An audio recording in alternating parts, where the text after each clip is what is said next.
Que la gracia y la paz acompañen el día y la semana de cada persona que nos sintoniza hoy. Qué buen inicio. Gracias. Y bueno, qué increíble arrancar otro análisis detallado con un tema que, francamente, parece sacado de un guión de cine. Ujú. De esos guiones que te dejan pensando, claro. Exacto. Hoy tenemos una misión fascinante por delante. Vamos a explorar el capítulo 20 del libro de Génesis. Y para esto nos estamos apoyando en la erudición de las notas de estudio de las Biblias Holman y la Nueva Almeida actualizada. Dos recursos fantásticos, por cierto. Sí, muy completos. Y la misión de esta inversión profunda es meternos de lleno en un momento histórico y psicológico bastante oscuro de uno de los patriarcas más grandes de la historia. Básicamente, vamos a ver a un gigante de la fe cometiendo un error colosal. Colosal.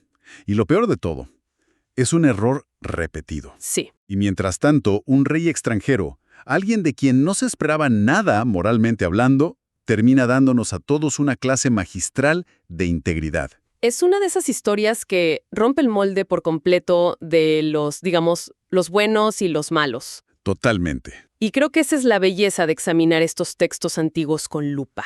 Cuando pensamos en grandes figuras históricas, especialmente en patriarcas, existe una tendencia casi automática a idealizarlos. A ponerlos en pedestales inalcanzables. Exacto. Pedestales donde nunca dudan y nunca fallan. Pero el análisis que nos ofrecen estas fuentes nos obliga a mirar una realidad mucho más cruda y honesta. Nos topamos de frente con la fragilidad humana. Así es. Vemos cómo los prejuicios y el terror absoluto pueden nublar el juicio de cualquier persona, sin importar su estatus, su trayectoria o su supuesto nivel de iluminación espiritual. Claro. El texto no censura el lado oscuro de sus protagonistas, y eso lo hace increíblemente relevante para entender el comportamiento humano hoy en día. Y para situar a quienes nos escuchan en medio de la acción, hablemos un poco del contexto geográfico, porque no es un detalle menor. No, para nada. La geografía aquí importa muchísimo. Abraham acaba de levantar su campamento y se está moviendo hacia la región del Negev. Termina instalándose en un lugar llamado Gerar, que las notas geográficas nos indican que estaba situado entre Cades y Shur. Ahora, los eruditos detrás de la traducción Holman sugieren un detalle que le da mucho sentido a la psicología de este momento. El trauma. Exacto. Es muy probable que este traslado sea una respuesta directa al trauma. Abraham está intentando alejarse del área devastada donde alguna vez estuvo Sodoma. O sea, viene de presenciar una destrucción literal apocalíptica. Toma una decisión que le valdría el premio al peor esposo del año. 2 veces. Sí es fuerte. Muy bien. Vamos a desempacar esto. Abraham, al entrar en este nuevo territorio con su esposa Sara, decide implementar una táctica de supervivencia bastante particular.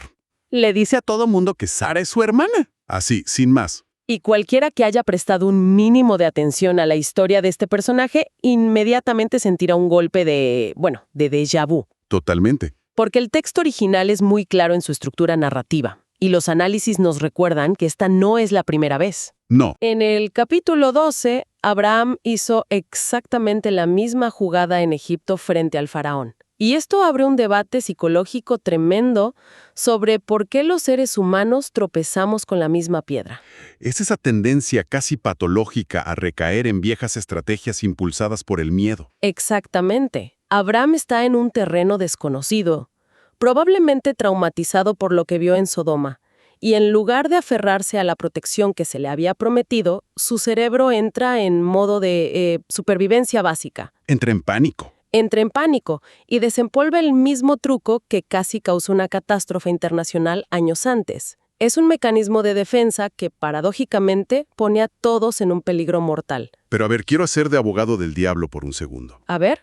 Si miramos esto desde la perspectiva de un nómada en el mundo antiguo, atravesando una frontera sin ley, rodeado de naciones poderosas, ¿no es la autoconservación una respuesta biológica y hasta lógica? Digo, él sabe que Sara es hermosa, sabe que los reyes de la época tenían la costumbre de eliminar al esposo para quedarse con la esposa. Claro, era un riesgo real. En cierto modo, desde una perspectiva puramente táctica y terrenal, decir «es mi hermana» parece un movimiento astuto de relaciones públicas para no terminar asesinado en un callejón de Gerar. ¿Por qué se le juzga tan duramente por intentar sobrevivir? Esa es una excelente observación. Y desde una óptica puramente secular de supervivencia, tiene lógica. El problema y lo que las fuentes subrayan fuertemente es el contexto del personaje. Claro, no es cualquier persona. No estamos hablando de un nómada cualquiera. Estamos hablando de alguien que tiene una promesa divina explícita y directa de protección y de descendencia.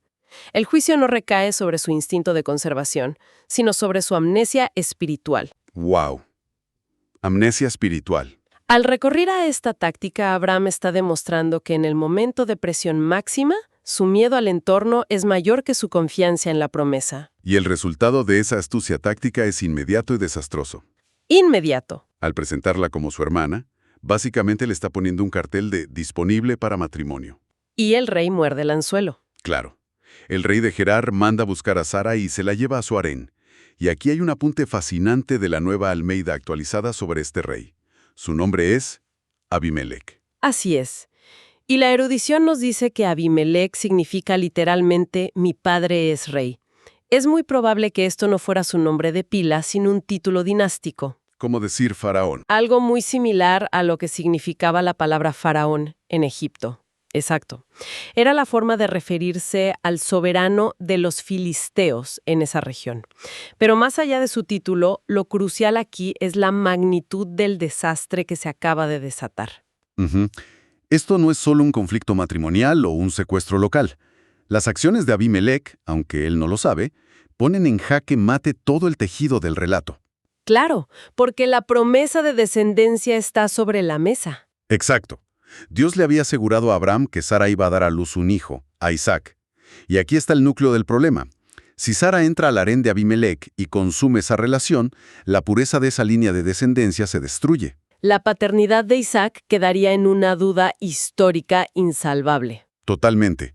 Todo el plan maestro que se viene construyendo en los textos anteriores está a punto de descarrilarse por completo simplemente porque un hombre tuvo miedo y decidió mentir. Es decir, la negligencia de Abraham casi borra del mapa el futuro de toda una nación antes de que nazca. Es una tensión narrativa que te deja al borde del asiento. Sí, es como ver un accidente en cámara lenta. Y como el desastre es de proporciones épicas, la intervención tiene que ser igual de drástica. El texto nos muestra que Dios interviene de emergencia. No le manda un mensajero a Abraham para que arregle las cosas, sino que se le aparece directamente a Abimelec en un sueño durante la noche. Y quienes conocen el contexto de estos relatos saben que la divinidad suele comunicarse a través de sueños. No es un mecanismo inusual. Claro. Pero lo que debemos analizar aquí no es qué usara un sueño, sino cómo lo usó. No es un sueño lleno de simbolismos, vacas flacas o estrellas inclinándose. Es una pesadilla aterradora y directa. Un ultimátum. Brutal. El mensaje es, eres hombre muerto por causa de la mujer que has tomado, porque es una mujer casada. Imagina el impacto psicológico para un monarca poderoso que está durmiendo tranquilamente en su palacio. ¿Despertar en medio de la noche sintiendo que el creador del universo te acaba de firmar la sentencia de muerte? Escofriante. Es escalofriante. Pero aquí es donde se pone realmente interesante. Porque Abimelec no reacciona como uno esperaría. Para nada. No se encoge de terror ni acepta su destino sumisivamente. El tipo se levanta y se defiende. Y lo hace con un argumento legal y moral brillante. Él apela directamente a la justicia de la divinidad. Le dice, Señor, ¿matarás a una nación que es inocente? Abimelec expone que él operó con sinceridad de corazón y pureza de manos. Él testifica que Abraham le dijo a la cara, es mi hermana, y que Sara misma, como cómplice de la fachada, corroboró diciendo es mi hermano. Es que los dos le mintieron en la cara. Exacto. Abimelec esencialmente está argumentando, soy víctima de un fraude. Actué bajo las leyes de la hospitalidad y con buena fe basándome en los datos que ellos me dieron. Lo fascinante aquí es la respuesta que recibe del otro lado. Dios no fulmina al rey por atreverse a debatir. Al contrario, hay un reconocimiento explícito de la integridad moral de este líder extranjero. Le da la razón. Le da la razón. Dios le responde confirmando su versión. Sí, yo sé que lo hiciste con sinceridad de corazón. Pero los análisis teológicos de las fuentes van más allá y nos muestran un detalle que redefine el concepto de la providencia. A ver. Dios le revela a Abimelec que fue él mismo quien intervino físicamente para evitar el pecado. Le dice, yo te detuve de pecar contra mí y no te permití que la tocaras. Es como si hubiera activado un campo de fuerza protector. Es el concepto de gracia preventiva. Y es asombroso porque opera en múltiples niveles simultáneamente. Por un lado, está protegiendo a un rey presumiblemente ajeno a esta fe de cometer un acto de adulterio involuntario que lo habría destruido. Ujú. Pero por otro lado, esta intervención está salvando a Abraham de sí mismo. La promesa divina tiene que ser blindada desde afuera, porque el propio portador de la promesa fue quien la puso en peligro. ¡Qué ironía! Es una imagen muy potente de cómo a veces las peores consecuencias de nuestras decisiones son mitigadas por fuerzas que ni siquiera comprendemos. Es un rescate en toda regla. Dios protegiendo a Abimelec de su propia ignorancia de los hechos y a Abraham de su cobardía. Y la reacción del rey a la mañana siguiente es pura adrenalina. Sí, me imagino el palacio en caos. Abimelec se levanta de madrugada, todavía sacudido por la pesadilla, convoca a todos sus funcionarios y les cuenta lo que pasó. Y un detalle que resaltan los analistas es la reacción de la corte. El texto dice que todos estos hombres temieron mucho. Hay un pánico genuino y reverencial. Luego, Abimelec manda traer a Abraham, y la confrontación que sigue es para mí uno de los momentos más humillantes para cualquier líder en la historia. Sin duda. El rey le lanza preguntas que son verdaderos misiles. ¿Qué nos hiciste? ¿En qué pequé contra ti para que trajeras tamaño pecado sobre mi reino? Básicamente le está diciendo, ¿qué locura nos acabas de hacer? Nos trajiste una maldición a mi casa sin que te hiciéramos nada. Es el colapso absoluto de la superioridad moral de Abraham.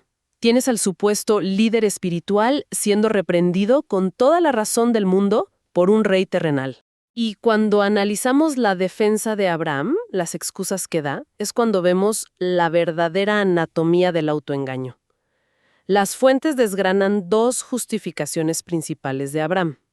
La primera es un caso de estudio sobre el prejuicio. A ver. Abraham dice abiertamente, yo pensé que ciertamente no habría temor de Dios en este lugar y que me matarían por causa de mi mujer. Y perdóname que te interrumpa, pero la ironía de esa frase es gigantesca.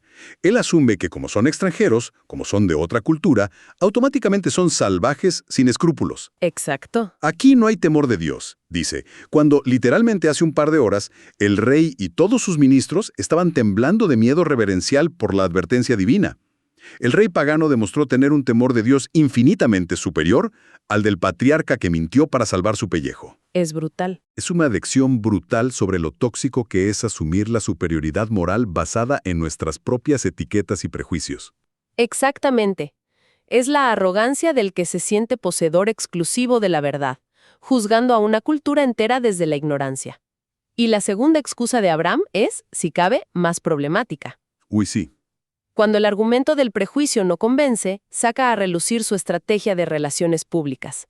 Intenta usar un tecnicismo. Se justifica diciendo, bueno, a decir verdad, ella sí es mi hermana. Es hija de mi padre, aunque no de mi madre, y nos casamos. Claro, el clásico movimiento corporativo. Técnicamente, si lees la letra pequeña, no te mentí. Es el uso de un vacío legal familiar para intentar lavar su culpa. Pero los análisis son implacables con esto.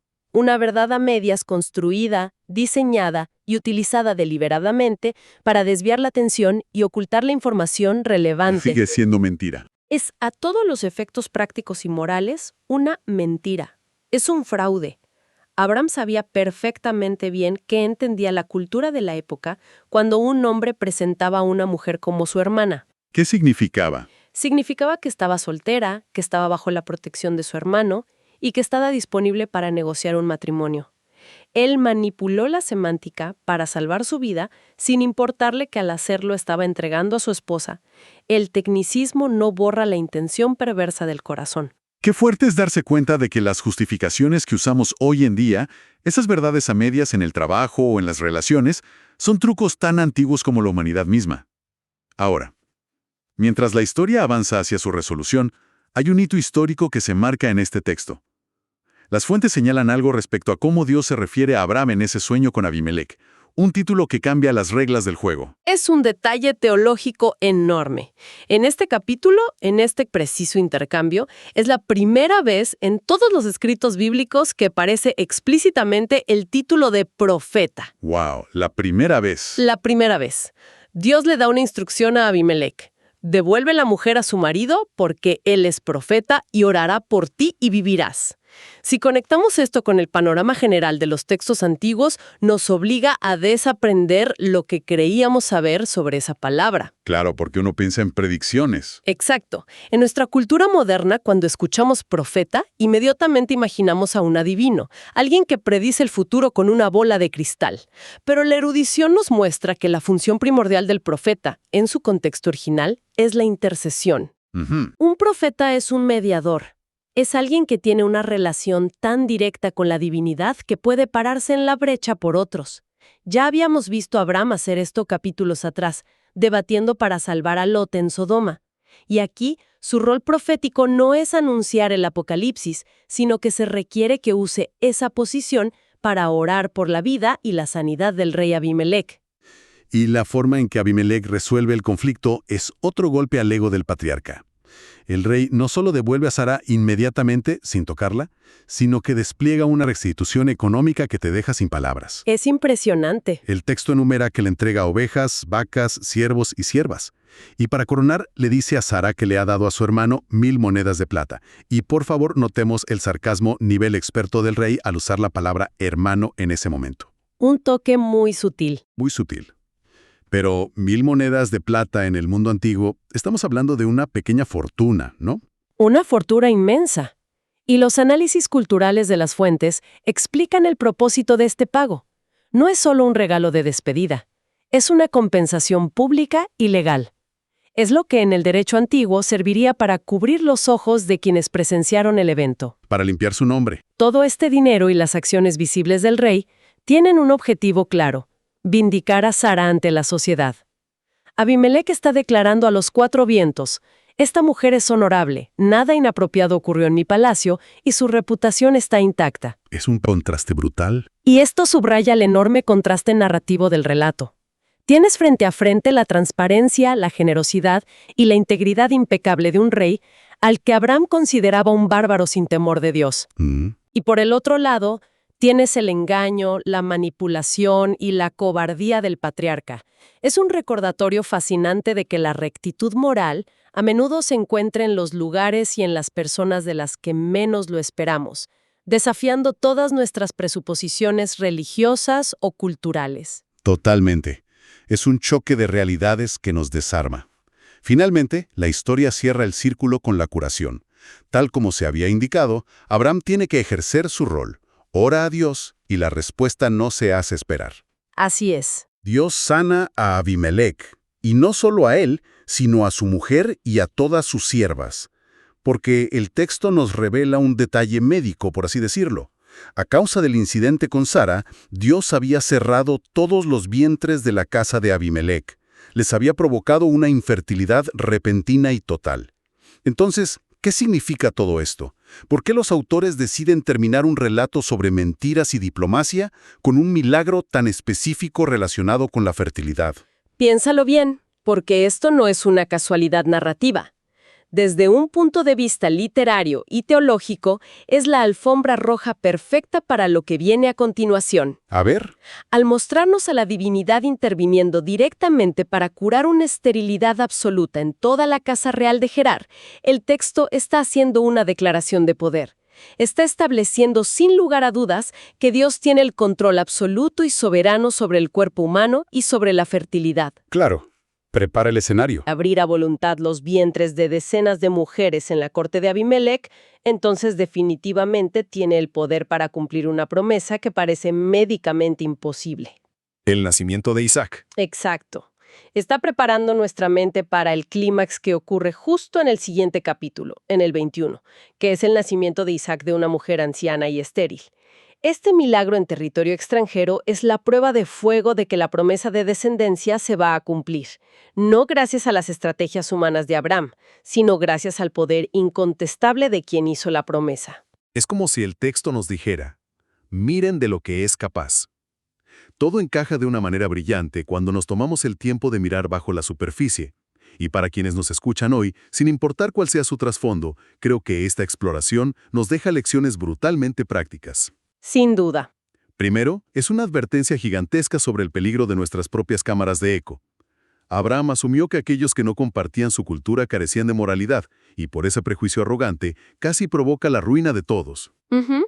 Segundo, nos muestra cómo, bajo momentos de estrés o trauma extremo, nuestra tendencia a volver a hábitos tóxicos, a usar verdades a medias o justificaciones legales para protegernos, puede causar estragos en las personas inocentes que nos rodean. Y hablando justamente de esos estragos, esto plantea una pregunta importante con la que vale la pena que nuestra audiencia se quede pensando durante la semana. A ver, dinos. Si observamos el final de la historia, hay una ironía profunda que a menudo pasamos por alto. Dios requirió que fuera el propio Abraham, el arquitecto de toda esta crisis, el que mintió y manipuló, quien tuviera que dar la cara y orar para sanar la esterilidad que su propia mala decisión había provocado en la casa del rey. Qué fuerte. No se le permitió simplemente recoger su plata y huir en silencio. Tuvo que ser el agente de restauración. Y eso nos deja una reflexión incómoda, pero necesaria. ¿Cuál sería? ¿Con qué frecuencia en la vida evadimos la responsabilidad de limpiar nuestro propio desastre? ¿Cuántas veces deberíamos obligarnos a ser los instrumentos activos de sanidad y reparación para el caos y las heridas que nuestras propias decisiones basadas en el miedo han causado en la vida de personas inocentes? La verdadera madurez no es solo admitir el error, es participar activamente en la curación de los que afectamos. Qué reflexión tan confrontadora para llevarnos hoy. Nos reta a no salir corriendo de las escenas de nuestros propios accidentes, sino a quedarnos y ayudar a recoger los pedazos. Ha sido un viaje absolutamente revelador, desmenuzando la compleja naturaleza humana, nuestros miedos y la increíble gracia que opera por encima de nuestros errores. Agradecemos infinitamente que nos hayan acompañado en este análisis, por su tiempo y por esa curiosidad constante de ir más profundo en estos textos. Que Dios bendiga a todos los oyentes.